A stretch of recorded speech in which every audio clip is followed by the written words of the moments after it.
What's going on, everyone? Welcome back to another episode of Primetime Sports Podcast, hosted by Joey Milari. So today is the start of the NBA playoffs. I'm going to give a breakdown of the entire bracket, preview each first-round matchup, give you my predictions on who I think is going to win each of those matchups, and then talk about who I think is going to win the NBA Finals. So let's start off in the East, which the first game in the Eastern Conference is at 1 o'clock today. We have the Magic versus the Cavaliers, tipping off at 1 o'clock. But the first series I'm going to talk about is the number 1 seed Boston Celtics versus the number 8 seed Miami Heat. Not really too much of a surprise. It seems like every single year it's just a normality nowadays that the Celtics will play the Heat in the playoffs. As for the Celtics, I think they're just like BC Hockey. Back in February, I said that if BC Hockey doesn't make it to at least the finals, then the season was a failure. And BC ended up making it there, ended up losing to Denver, but I thought anything before the finals and not making it there would be a failure, would be a bust. As for the Celtics here, the same goes. If the Celtics don't make it out of the East and get to the NBA Finals, this season is a failure. And in that case, who knows what the Celtics will do? Maybe Joe Mazzulla would be gone. I'm not the biggest Joe Mazzulla fan. I feel like late game scenarios, he doesn't really always make the right decision with whether or not he should call a timeout or should call a timeout. That's something you need to be better in. I know the Celtics haven't been in too many one-possession games, especially in the regular season, but the playoffs, they're going to happen. They were going to be close games. And the same went for BC Hockey. BC Hockey wasn't really used to playing in close games in the regular season. And then obviously when you make it into the tournament, things change. And you're playing in close games. So the Celtics aren't really used to too many close games, and when they've played in close games this season, they have struggled. I don't think there will be too many close games in this series. I think the Celtics should beat Miami, with Jimmy Butler potentially missing at least a few weeks with an MCL injury. This series becomes easier for the Celtics. And 2 of the last 3 times that these teams have met in the playoffs, the Heat have won and advanced. So they have given the Celtics a lot of trouble. And in that one series that the Heat lost, they did have a chance to potentially win in that Game 7. Jimmy Butler did miss a tough 3 late in that game. But with Terry Rozier being out, probably week to week with a neck injury. That's another loss for Miami, with Jimmy Butler being out at least a couple weeks. That's definitely going to be tough on them. I don't think this is going to be a regular Miami Heat Boston Celtics series with Jimmy Butler being out. But they do have Tyler Hero back healthy. He had a good game last night. 24, 10, and 9, 24 points, 10 rebounds, 9 assists versus Chicago Bulls last night in the play-in. Could still be a problem for the Celtics. Maybe Miami could take a game with Bam Adebayo and Jaime Jaquez Jr. alongside Tyler Hero, but I do think the Celtics have the better team here, especially with Jimmy Butler being out. It's not really too much of a hot take. The Celtics have the experience now. You can't really use their youth as an excuse anymore. I know a lot of the time in years past it was, well, this team's young. They're getting their experience. That's why a lot of people were fine with the Celtics losing in 2022. But the Celtics had a better roster than the Warriors that year in 2022. But the Celtics just didn't play well enough in that series. But they have the experience now. And then when you add Kristaps Porzingis and Drew Holiday, those are 2 major moves. This team was put together to win not only this year, but for years to come. But with everybody healthy right now, it's a must-win season for the Celtics. I know Drew Holiday just got an extension, 4 years, $135 million. I think that's too much money. I probably would have given him around 2 or 3 years tops. But in order to have him on a 2 or 3 year deal, you probably had to give him that extra year. So the Celtics end up giving him a lot of money. But that proves the Celtics aren't trying to win just this season. They're trying to do it for years to come. And that obviously makes sense. But with everybody fully healthy right now, this is the Celtics' best opportunity to strike and win an NBA Finals. Adding Porzingis and Holiday weren't moves you make just to stay in the same position you were in. They switched up this entire team, and credit to Brad Stevens for everything he did in the offseason. They switched up this entire team with this vision in mind to go out and win an NBA Finals. The biggest X factor for the Celtics in the playoffs this year, I would say, is Drew Holiday. He plays calm, cool, and collected. He's a very experienced guy that's already won an NBA Finals. And I think he's going to have the ball in his hands for a big shot at some point in the playoffs. He's hit some big shots before in the NBA Finals for Milwaukee. So see what he does here for the Celtics, but I think he's the biggest X factor for them. Then obviously Porzingis. His shooting definitely helps stretch the floor for the Celtics. He's been a game changer for them. But obviously it comes down to those 2 guys stepping up, obviously, and being key pieces. But Jaylen Brown and Jason Tatum need to play better in the playoffs. We saw them struggle in the playoffs the last couple of years, especially with turnovers and tough shooting nights. The Celtics need those 2 guys to be better. I do think Eric Spoelstra and the Heat can steal maybe a game, potentially early in the series. But I do think the Celtics will take this series. If there is a close game, the Celtics have struggled in those situations, so maybe Miami could steal a game or 2. But my biggest critique of the Celtics is Jason Tatum not showing up in the biggest moments. I know a lot of people like to call him a superstar and a top 5 player in the NBA. I don't see him as a top 5 player in the NBA. I see him outside of the top 10, honestly. I think you need to be better in those big moments. He needs to step up, carry the team, and not pass the ball in those big clutch situations. He needs to shoot those shots and needs to hit them. He has struggled late in games, especially in clutch situations where it's a 5-point game with 5 minutes or less to go.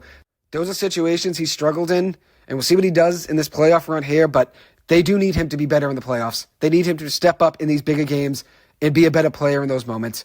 In order to be one of the greats, you need to step up and elevate your team in those moments. And Jason Tatum, a lot of the time, in some of those bigger moments, he's bricking shots, turning the ball over, passing the ball, and deferring to Marcus Smart a lot of the time. That can't be the case. I do think the Celtics win this series, though, in 5 games. Now moving on to the number 2 seed Knicks versus the number 7 seed 76ers. With Joel Embiid back healthy, I'm going to have to take the Sixers here, but honestly, he's not 100% right now, which is a worry to me. The Sixers have won 9 in a row since Embiid's return, so they are playing a lot better basketball. They're coming into the series red hot. They did just win their play-in game a couple nights ago against Miami. Only won that game by a point, thanks to Nick Batum. He had a very good run in that game, 20 points, 5 rebounds, hit some big threes late in that one. I do miss him with the Clippers. He did a lot of the things that didn't show up in a stat sheet for the Clippers, like hustling, like deflections, like setting screens. He did a lot of the things that don't show up in box scores, but he's definitely needed on a winning team.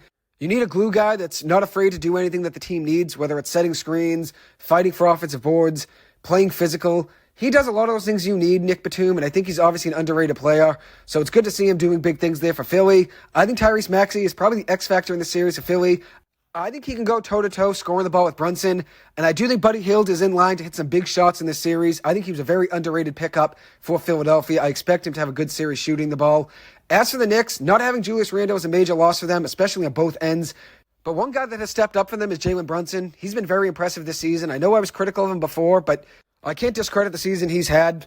One of the best scorers in the NBA this season and really elevated that Knicks team, even though they had a lot of injuries with OG Anunoby going down at one point, Julius Randle obviously getting hurt, Mitchell Robinson being out. Even with all those injuries, Brunson stepped up and carried a lot of guys around him. We'll see what he does in this series without Randle. I still feel as though I don't think he could be a number 1 guy in a playoff series and lead a team on his own. But we'll see what happens in this series. I think it'll be an interesting one. I've seen a lot of people take the Knicks. I've seen a lot of people take the Sixers. I think it can go either way. The Knicks have had a lot of role players who've stepped up, like Dante DiVincenzo, Josh Hart, and obviously having OG Anunoby definitely helps on the defensive end too. I like the Knicks team that they have, but without Julius Randle healthy, it's really tough to pick them in the series. I think the Sixers are the better team without Randle in the lineup for the Knicks, so I'm going to go with the Philadelphia 76ers winning this one in 6 games. Moving on, we have the number 3 Milwaukee Bucks versus the number 6 seed Indiana Pacers. Something to monitor ahead of this series is Giannis' calf injury. He may not play in Game 1 or Game 2, but even if he does play the whole series, I am still leaning with Indiana getting an upset win here in this series over Milwaukee. The Bucks were just 2-6 in April, 3-7 in the last 10 games. With Giannis now being banged up, that's a major worry. They're obviously not coming into this series hard at all. They've struggled over the last 8 games, 2-6 in April. And then you add in the fact that the Pacers are one of the best offensive teams in the league. They're the best offensive team in points per game at 123.3 points per game, while the Bucks allowed the 10th most points per game in the NBA. So obviously that's going to be tough to try to contain the Pacers offense. It has been very good this season. But the Pacers defense hasn't been great. They're beatable on the defensive end. They've given up the 4th most points per game in the NBA. But I do think they can make it harder on the Bucks, especially with Giannis being out. Back in January, Bucks guard Malik Beasley said it's not going to be pretty for them when talking about a potential Pacers-Bucks matchup in the playoffs. Now Malik Beasley gets his chance. This is the playoff series he's wanted. And honestly, history tells us that the Bucks are going to lose this series after Malik Beasley talks like that. It seems to always catch up to you. When you run your mouth and say something like that before a series begins, it seems to always catch up to you. Look at Cutter Gauthier. He ran his mouth before that BC-Denver game last week in the Frozen Four final. He said there's going to be a lot of tears on that other side, meaning Denver was going to be crying after the game. But that wasn't the case. BC ended up losing that game.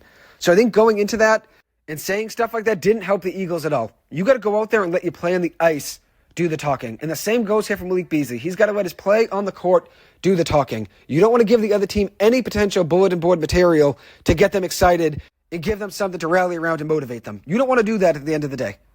And obviously Beasley saying that about the Pacers isn't something he's now looking back at probably happy with. And now he gets his chance. But as I said, history tells us that the Bucks are probably going to lose this series after talking like that. It seems to always catch up to you. And another guy that ran his mouth was Paul Reed, saying that the Sixers would much rather play the Knicks because they're an easier series. That makes me worry a little bit about taking the Sixers. I'm still going to roll with them since Embiid is on the court, but that does make me worry. If the Bucks do lose this series, though, there's a potential chance that Doc Rivers is gone. They were 19-20 with them in the regular season. After firing Adrian Griffin, who had them as the tied for the best record in the Eastern Conference, after you get rid of him, Doc Rivers was only 19-20 since then. And there's a potential chance they move on from Damian Lillard if they lose this series. One thing that's interesting is that the Pacers have never won an NBA Finals, which is pretty crazy to believe, but they are building a special roster. Some ways that they can beat you: shooting the ball in the paint. They were number 1 in the NBA in 2-point field goal percentage. They were ninth in three-point field goal percentage, so they can beat you with some jump shots as well. They may not be a great defensive team, giving up 27th most points per game in the NBA, but they are 8th in blocks and 11th in steals. Pascal Siakam's a great addition to them. Obviously adding in what he can do in the offensive end, 21 points, 8 rebounds, 4 assists, 39% from 3. Obviously can help defend as well in the paint. And then you also have Miles Turner in the paint, one of the best defensive centers in the NBA, 17 points, 7 rebounds with 2 blocks per game. And then Tyrese Halliburton has had a great season, 20 points, 11 assists, 36% shooting from 3. I know he did make it onto the Team USA roster. A lot of people were upset with that. I probably would have chosen Kyrie Irving over Tyrese Halliburton. I know Halliburton's had a great season, but I probably would have rolled with Kyrie Irving getting in over him. Obviously, it's something that can't be changed now, but Halliburton has had a good season, not taking away from him. One loss for the Indiana Pacers was losing Benedict Mathurin just about a month ago with a season-ending injury. That is something that's going to hurt them, but I still think the Pacers can win this series in 6 games. Whether or not Giannis is healthy or not, no one really knows right now, but I think the Pacers win this series with Giannis healthy or not. Moving on to the number 4 seed Cavaliers versus the number 5 seed Orlando Magic. This is a make-or-break series for Cleveland. If they lose this series and fall apart in the first round for the second straight year, they're probably going to make changes. Maybe J.B. Bickerstaff would be fired. Maybe Donovan Mitchell would be traded. Who knows what's going to happen, but I do think if they lose the series, changes are going to happen. Donovan Mitchell, one of the best talents in the NBA. I see him as a top 10 player in the league. 26.6 points per game, 37% shooting from 3 this season, 5 rebounds, 6 assists, and 2 steals. He's a player that can get you some tough buckets and can take over a game at any moment. He can be the best player on the floor any given night. I like his supporting cast a lot in Cleveland. They have a lot of size and a lot of versatility. Jarrett Allen, Karis LeVert, Darius Garland all have experience. Allen's been very good in the paint for them, averaging 16.5 points per game and 10.5 rebounds, also adding a 2.7 assists per game. So he's been a little bit more of a playmaker this season than he's been in years past. That's just the way the NBA is trending. Centers need to be able to pass the ball and play make a little bit, like we've seen with Nikola Jokic. Obviously, if you look at this Cavs team, though, there's a lot of talent. Isaac Okoro, Evan Mobley, 2 very good pieces as well that play their roles very well, like I've said. We'll see what the Cavs have in store for this series, but I do think if they do lose this series, I think major changes are coming their way. As for Orlando, I wasn't very high on them heading into the season. Honestly, they've surprised me. They have a lot of young talent. Paulo Banchero, Franz Wagner, Jalen Suggs, all top picks in the NBA draft. They're number 1 in the NBA in free throws per game at 24 per contest. So they do get to the line, and they also play some tough defense. 5th most steals in the NBA. A guy that's an underrated piece in their bench is Jonathan Isaac, a guy that's battled a lot of injuries over his short NBA career, but a very talented player, a guy that I root for a lot. They have split their 4-game series with the Cavs in the regular season, each team winning 2 games in their season series in the regular season. I think the Cavs get the better of them here. I think the Cavs win this series in 5 games. Now moving on to the Western Conference, we have the number 1 Oklahoma City Thunder versus the number 8 New Orleans Pelicans. If the Kings got past the Pelicans last night, I probably would have had the Kings upsetting the Thunder in the series. But with no Zion, obviously that's a major loss, not having Zion Williamson. I don't think the Pelicans can take down Oklahoma City 4 times without Zion. With that being said, the Pelicans do have some guys that can string together a couple wins versus OKC. Brandon Ingram's a guy that can take over a game. 24 points, 6 rebounds, 6 assists last night for Sacramento. Then they also have some other good role players. Herb Jones, 11 points per game, 42% shooting from 3. Trey Murphy, who I think is the biggest X factor in this series for the Pelicans, 15 points per game in the season, 38% shooting from 3. And then CJ McCollum, a guy who has struggled the last 2 games in the play-in, but was shooting very well before the play-in tournament began. He's averaging 20 points per game, 43% shooting from 3. I think he needs to elevate his game. They can't be having 5, 6, 7 points from him in this series. They need him to step up and probably be a 20 to 25 point per game scorer in the series if they want to win. As for Oklahoma City, the young core has really worked well together this year. They've really gelled. They won the Western Conference. Really surprised a lot of people. Credit to Sam Presti for building a potential dynasty in Oklahoma City. With all their future draft picks, they could go out and make a major move in the offseason, like trading for Donovan Mitchell. I think that would be a great ad for them. If you look at what their stats look like, they're top 4 in offensive and defensive ratings this season, so they got dangerous on both ends. With their youth, they play very fast. They also play physical as well. Shai Gilgeous-Alexander, he's the MVP in the NBA this season in my eyes. 30 points per game, 5.5 rebounds, 6 assists, 2 steals per game, and a block. He's a guy that can take over a game. He's the MVP in my eyes. With his progression this season, and obviously over the last couple of years, it has been awesome to watch. And obviously Oklahoma City has a good supporting cast as well. Lou Dort, Chet Holmgren, Jalen Williams. They have a lot of talent on that roster. One way that the Pelicans can disrupt them, though, is on the offensive glass. Jonas Valanciunas needs to make things hot on Chet Holmgren in the paint. The Pelicans have a lot of guys that grind and play hard. And like we saw that game against Sacramento last night, they have a lot of guys that like to play defense. That's why I think they can steal a game or 2 in the series. I do think Oklahoma City wins this series, though, in 6 games. Moving on, we have the number 2 Denver Nuggets versus the number 7 LA Lakers. The Nuggets swept the Lakers last year in the Western Conference Finals 4-0. So the question is, can they do it again? I don't think they're going to do it again. I don't think they're going to win in 4 games. It's a different Nuggets team this season. They don't have Bruce Brown and Jeff Green off the bench like they had last year.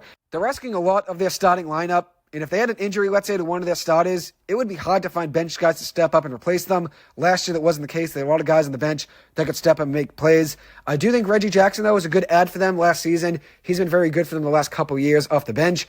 Nikola Jokic has had a great season, 26 points, 12 rebounds, 9 assists. Could potentially win his 3rd MVP in a row, but like I said, I think SGA should be the winner of that.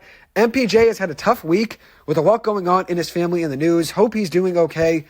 Michael Porter Jr. has had a lot going on this week, so I'm sure he'll be a little bit distracted for obvious reasons, but I hope he's doing well, and I hope he can find a way to lock in the series. As for the Nuggets' biggest X factor, I would go Jamal Murray, 21 points per game. If he can elevate his game even more in the playoffs like we saw last year, Denver would feel a lot more comfortable in the series. One guy that does elevate his game a lot in the playoffs is Kentavious Caldwell-Pope. KCP has been great in the playoffs, especially for the Lakers back in 2020 in the bubble, and then also last year as well for Denver.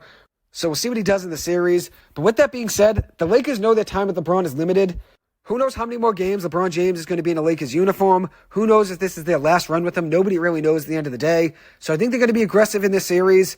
One thing I didn't really like a lot was Anthony Davis saying something about the Nuggets, really poking the bear for no reason, similar to Malik Beasley, similar to Cutter Gauthier, similar to Paul Reed. I don't think it ever plays your advantage to talk before a series begins. You're giving the other teams a bulletin board material to motivate them and get them going and have a spark. So I wouldn't really do that, but here's a clip of Anthony Davis talking about the Denver Nuggets.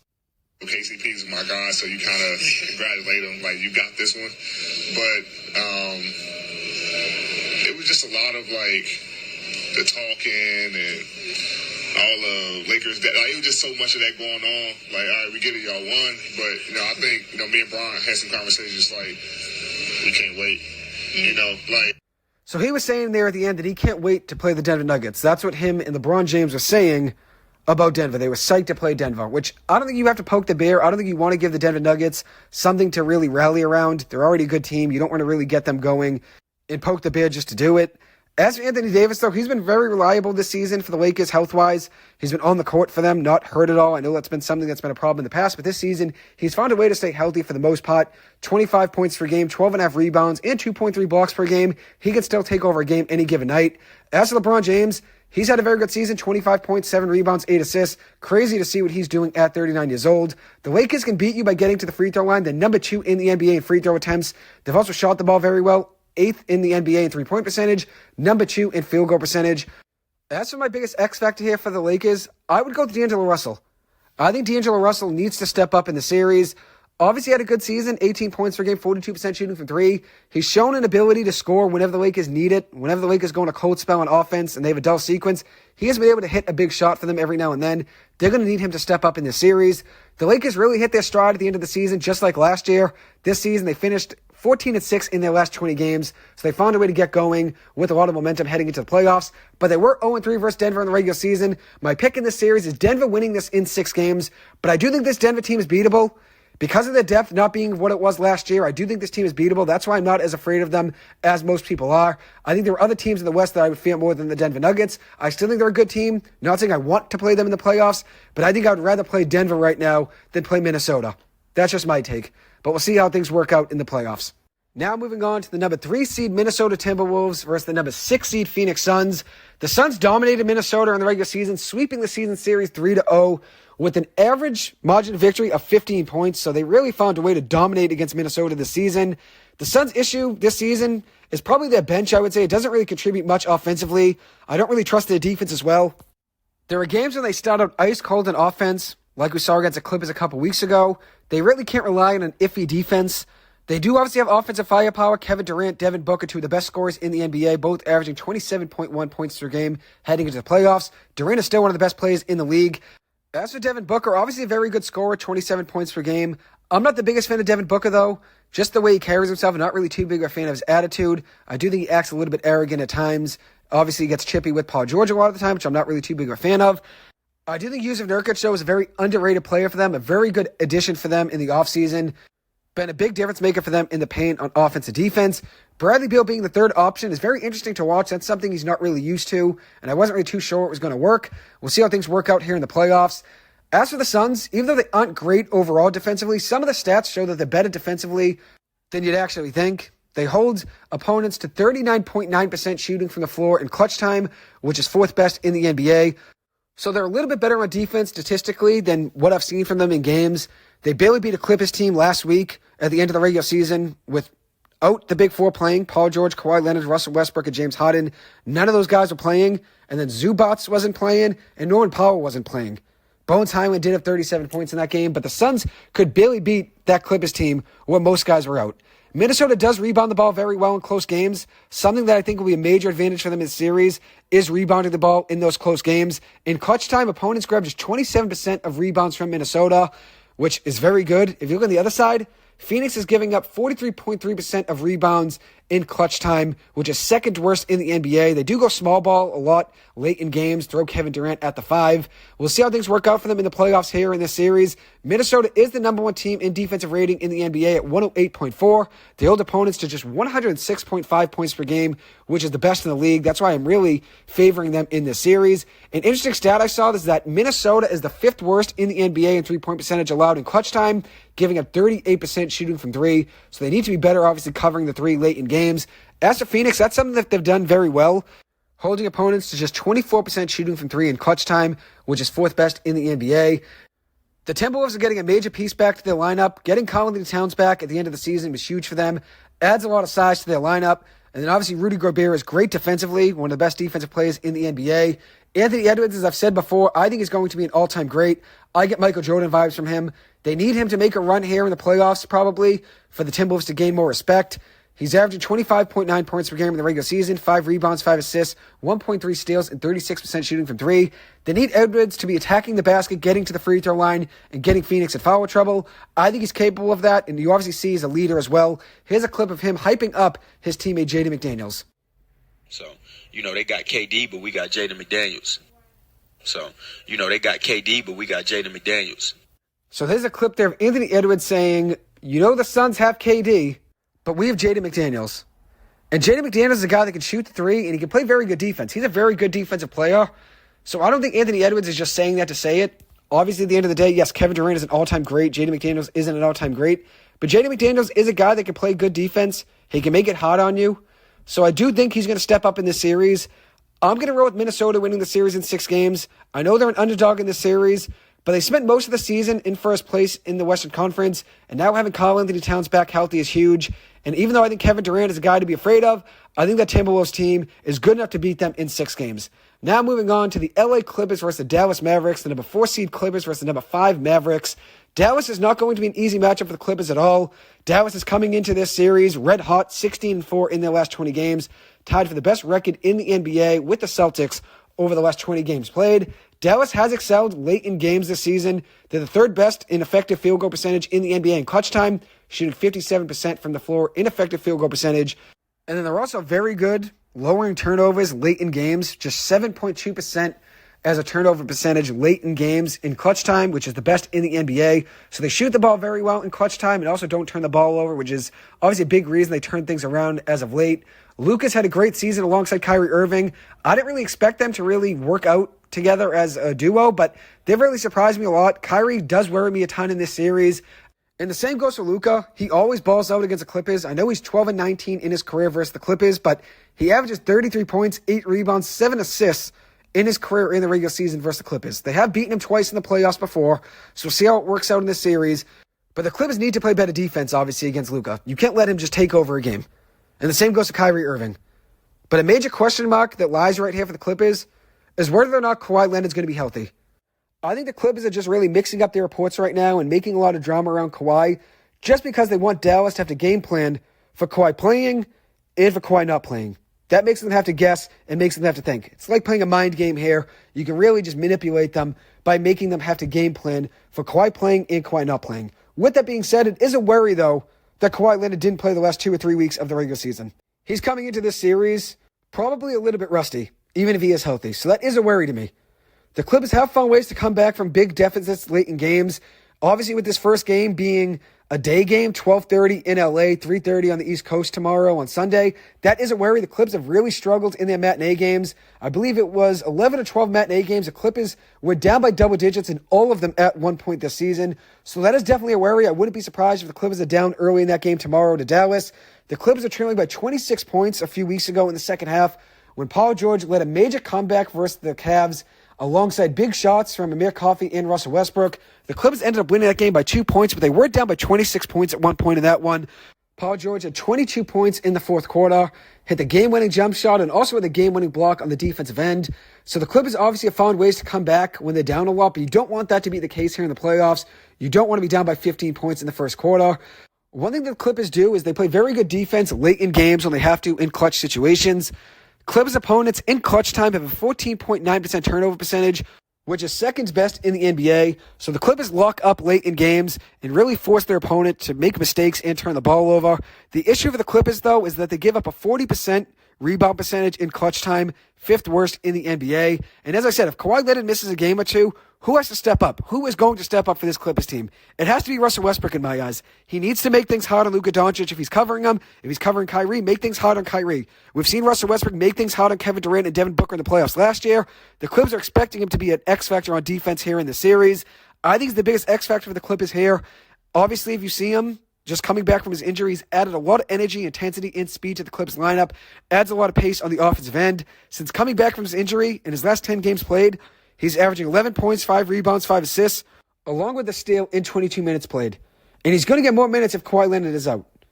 As for another guy that I think could step up and potentially get a role in the playoffs is PJ Tucker.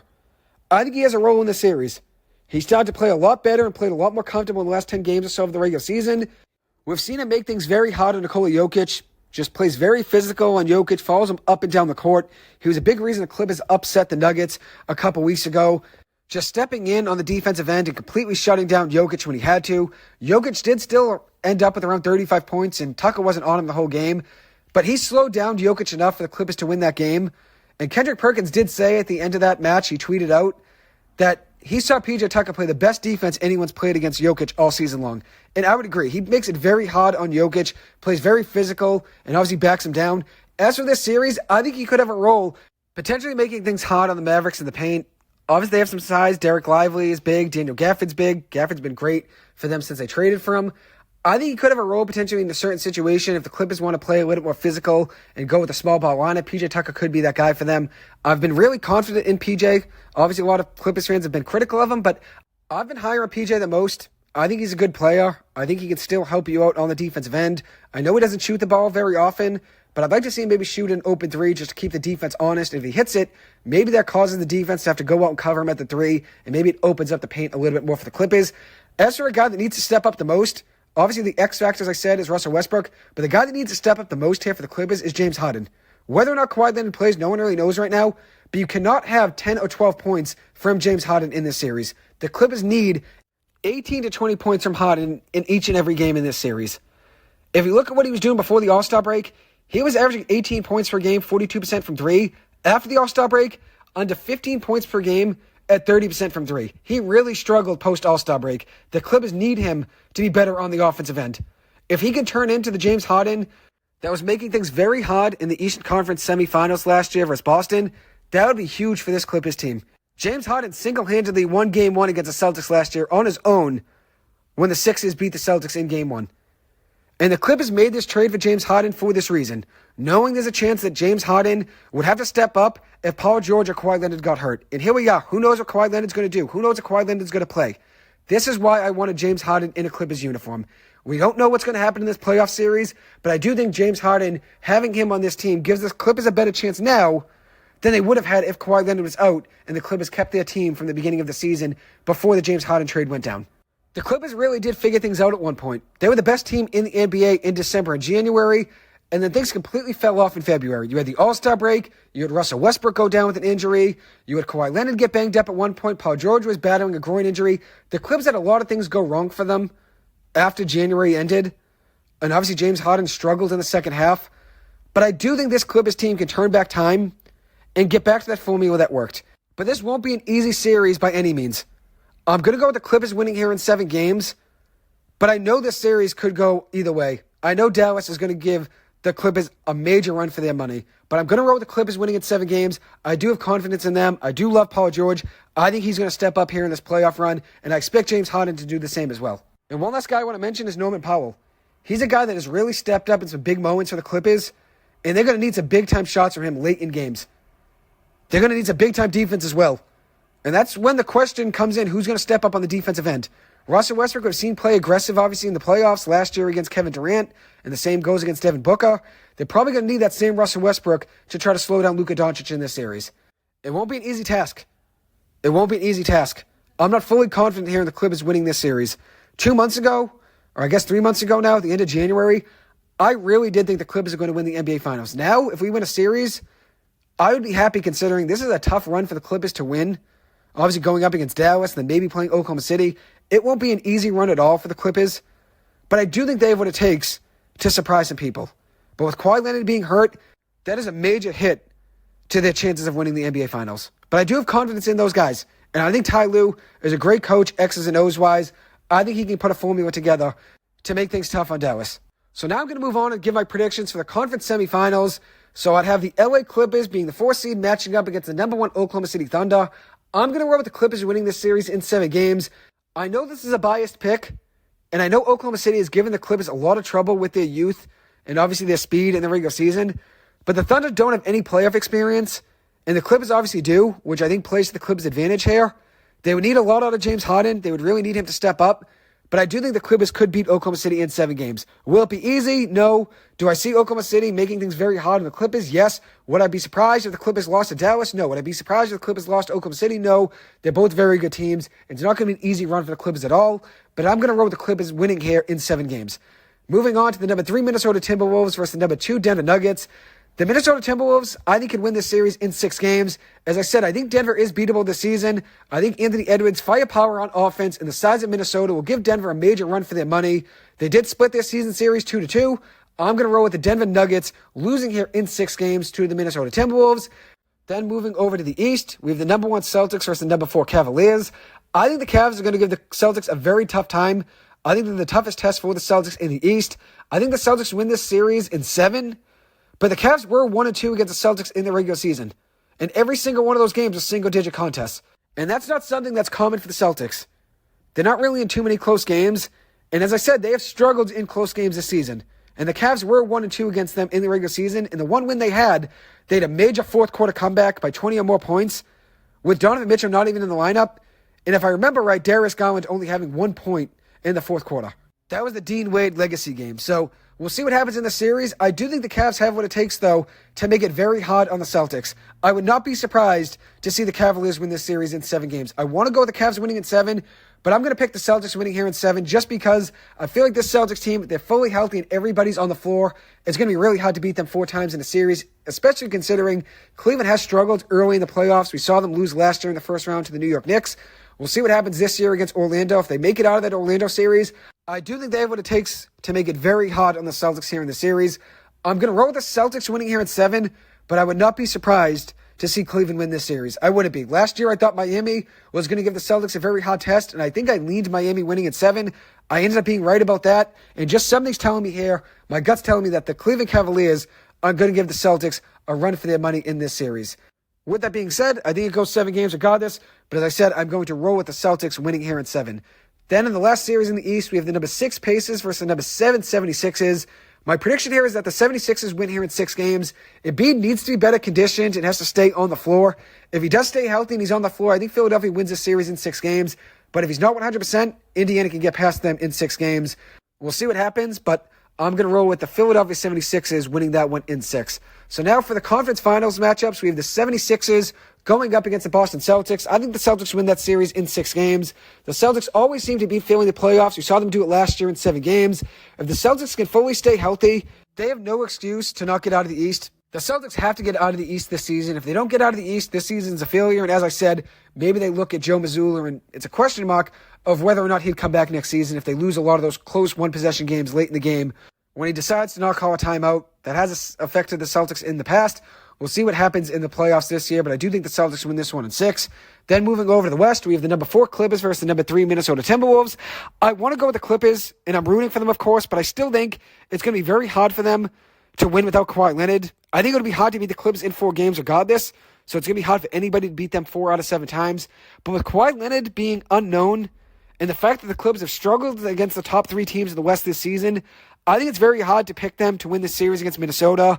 I think if the Clippers win a series, I'd be happy considering there's a lot unknown right now with Kawhi Leonard, and the Clippers did not have a good season after the All-Star break, and there's obviously a lot unknown with James Harden and whether or not he can turn back time and shoot the ball better, so I am worried about this series with the Clippers. I do think if they win a series against Dallas, that would be great. Obviously, that's not the Clippers' goal. They want to win the NBA Finals, but considering how tough of a road it is here for the Clippers, it's going to be hard to make it to the Western Conference Finals. I wouldn't be surprised if things work out for them and they make it all the way to the finals, but I also wouldn't be surprised if the Clippers lose early. There's just so much unknown to this Clippers team right now. They need Kawhi Leonard to be out there healthy to carry them. Without Kawhi Leonard, I think I'm going to roll with Minnesota winning here in 6.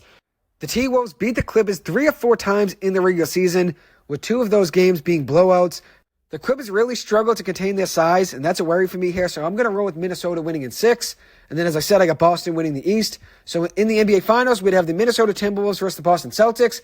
Everyone's talking about the Celtics' biggest worry being Denver, which Denver's a very good team, but I think nobody's giving Minnesota credit.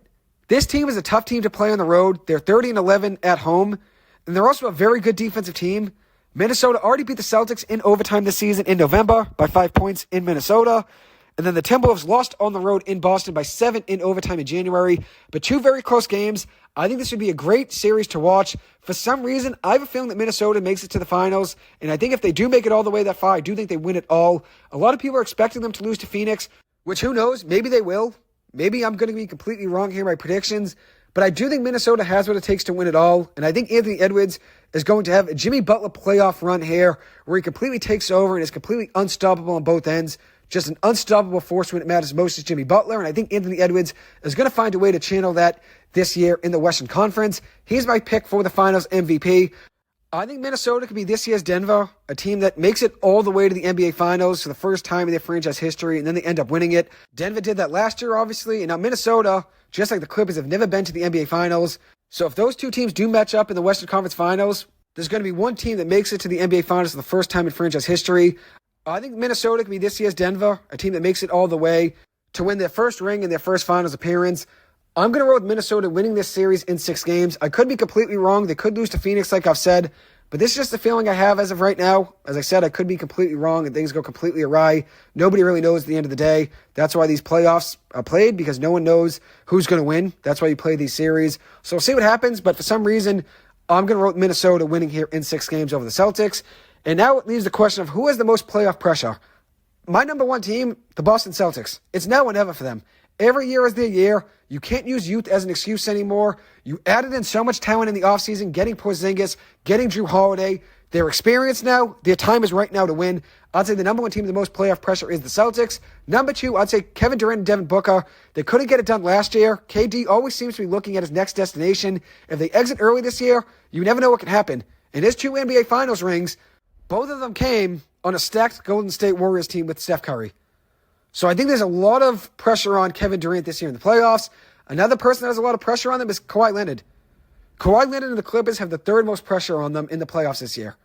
Kawhi Leonard and Paul George can never seem to be fully healthy in the playoffs together. If you look at the last few years, in 2021, Kawhi Leonard got hurt in the playoffs. In 2022, Paul George didn't play in the play-in because he had an illness, because of health and safety protocols. The Clippers end up losing in the play-in tournament. In 2023, Paul George got hurt right before the playoffs, and then obviously Kawhi Leonard got hurt during the playoffs last year, and now right before the playoffs this year, Kawhi Leonard is hurt again. So the Clippers can never get fully healthy with their 2 superstars at the same time in the playoffs. That's been something that's a worry for the Clippers. The last time they had Paul George and Kawhi Leonard both healthy in the playoffs was 2020 in the bubble. Fully healthy for a playoff run. In 2021, as I said, Kawhi Leonard got hurt in the playoffs. And the Clippers still made it to the Western Conference Finals for the first time in franchise history, losing, though, to the Phoenix Suns. But they gave it a fight in that series. And that was the series that I really became a big Clippers fan. That was a turning point for me. And I'm rooting for them to be healthy this year in the playoffs, but with Kawhi Leonard hurt, it's really hard to predict this team to win the NBA Finals. If Kawhi Leonard was healthy, I would have the Clippers winning the West. I really would. But with him being hurt, It's a major worry to me, and that's why even taking them to win a series or two might be a lot. If Kawhi Leonard's healthy, though, this team wins the NBA Finals. But with a whole lot of uncertainty there, I'm going to roll with Minnesota making it out of the West, and as I said, I have the Celtics coming out of the East. But the third most playoff pressure, I would say, is on Kawhi Leonard and the Clippers. Because who knows what the future holds? Paul George could opt out of his contract. Paul George could get a contract extension. Obviously, James Harden's a free agent after this year's over. There's a whole lot of uncertainty for the future for the Clippers, so they have to figure things out right now. Kawhi Leonard needs to be healthy. If he isn't, things could go poorly for the Clippers. If he is healthy, the sky's the limit. They can win the NBA Finals. The Milwaukee Bucks, they're next up. If things fall apart in the playoffs, they could trade Damian Lillard. And obviously, it's a horrible time for Giannis' injury. We saw Giannis get hurt at the end of the regular season. We saw Zion Williamson get hurt in the play-in tournament. And we've seen Jimmy Butler get hurt in the play-in tournament. So too many injuries right now. But the Bucks still have a lot of pressure on them. And then the fifth most pressure, I would say, is the Cleveland Cavaliers. If they lose to Orlando, that could push them to trade Donovan Mitchell and also rebuild. So I'll see what happens there. So there's a whole preview of the NBA playoffs. And then for the NHL playoffs, I did do an episode yesterday with my friend Dan from Boston College. Make sure to tune into that. It's my last episode that I just uploaded. But I did give a whole rundown of who I had winning each series. I had that for the first round, but not the second in the conference finals. So let me give a quick breakdown of what I had in each round. So the first round, I have the Lightning over the Panthers in 6, Maple Leafs over the Bruins in 7, Rangers over the Capitals in 6, Islanders over the Hurricanes in 7, Golden Knights over the Stars in 7, Jets over the Avalanche in 7, Canucks over the Predators in 5, and then I have the Oilers over the Kings in 5. Then in the second round, I have the Golden Knights over the Jets in 6, the Oilers over the Canucks in 7. Whoever wins the series, though, I think could win it all. Then I have the Maple Leafs over the Lightning in 7. I have the Rangers over the Islanders in 6. Then in the conference finals, I have the Oilers over the Golden Knights in 6. And then I have the Rangers over the Maple Leafs in 5, leaving the Stanley Cup finals to be the Oilers and the Rangers. And I'm going to roll with the Oilers winning over the Rangers in 6 games. Anyways, that'll wrap up this episode. Thank you guys so much for taking the time to listen to this. As always, I appreciate it. I hope you guys have a good one, and I'll see you guys in the next episode. Thank you.